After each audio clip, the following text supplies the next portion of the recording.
Talvez a característica mais importante das pessoas corajosas a ser observada é a ferida da humilhação. A humilhação, ela é o que vem depois do abandono, é o que vem depois da rejeição.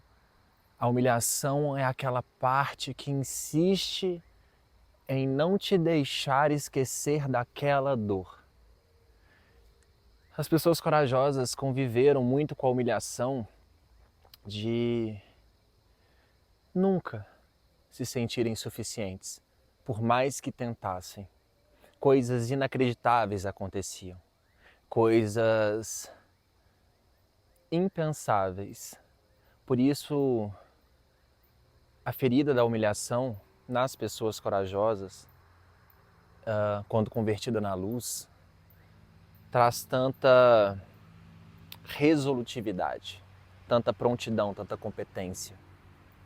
Mas quando na sombra traz tanta impulsividade, desespero de provar aquele valor ainda.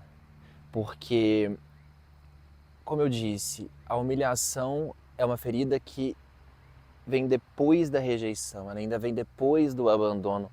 É um veneno que causa uma morte lenta, em que a frequência mais comum de estar em ressonância é a da vergonha sem que perceba. Então, por isso, a pessoa que sofreu, além de tudo, a humilhação, ela se conecta com sensações de profunda vergonha, de profunda desesperança de si.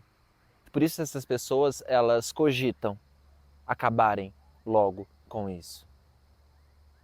E se desafiam, se julgam até não capazes de fazer isso e iludem o mérito nesse ato tão anti-natureza.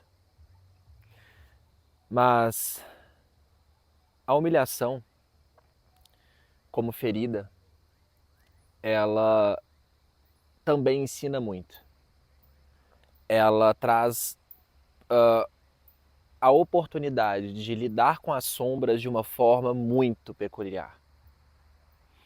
Eu costumo dizer que as pessoas que carregam essa ferida e conseguem convertê-la na coragem de ser, elas têm um cheiro, elas têm uma característica, você sente. Porque é uma pessoa autêntica, é uma pessoa que se banca, é uma pessoa que tolera a loucura, ao mesmo tempo opera na sacralidade.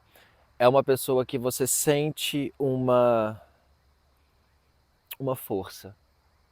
Só que essa pessoa ela também carrega dentro de si um lugar muito profundo, um lugar muito obscuro que ela teme ser acessado. Por isso que o trabalho dessa pessoa envolve muito uma profunda reconexão consigo, reestruturando aquelas feridas, trazendo novos contextos e perspectivas. Por isso demanda muita coragem. Por isso essa pessoa ela não deixa de desenvolver, não deixa de crescer. Porque essa pessoa aprendeu a cuidar de si. Ela queria garantir que tudo estivesse bom para que ela pudesse finalmente receber pelo menos alguma coisa. E é esse pelo menos alguma coisa que essa pessoa precisa sempre se questionar se ela não está fazendo de novo aquilo, se ela não está aguentando de novo abusos, rejeições, inferiorizações, só para garantir que ela é gostada. Às vezes ela nem precisa disso. Na verdade, na maioria das vezes ela não precisa mesmo dessa aprovação, mas, como eu disse, a ferida da humilhação ela traz uma morte lenta do orgulho, uma morte lenta do amor próprio, uma morte lenta do bom senso, de referência de si, de preservação de si. Por isso que desvincular, desvencilhar dessa ferida envolve compaixão com as suas dores.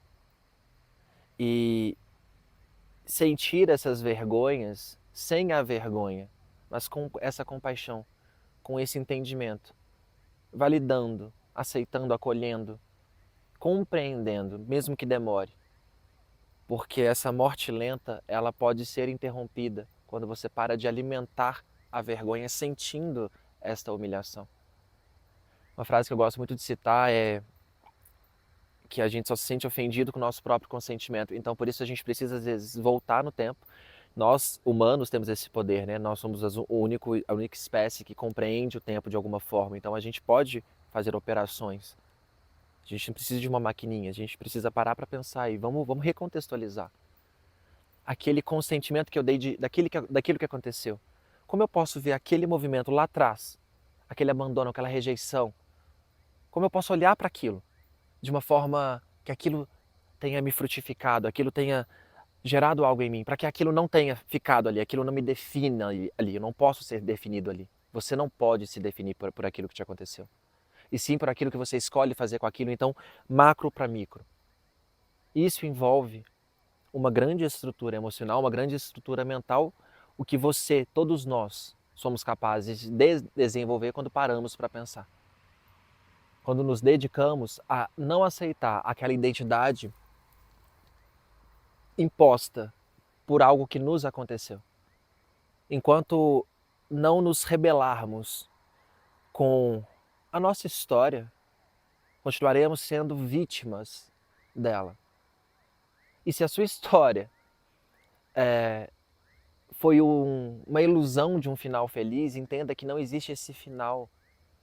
Se a sua história é uma ilusão de um grande drama, não existe este grande drama.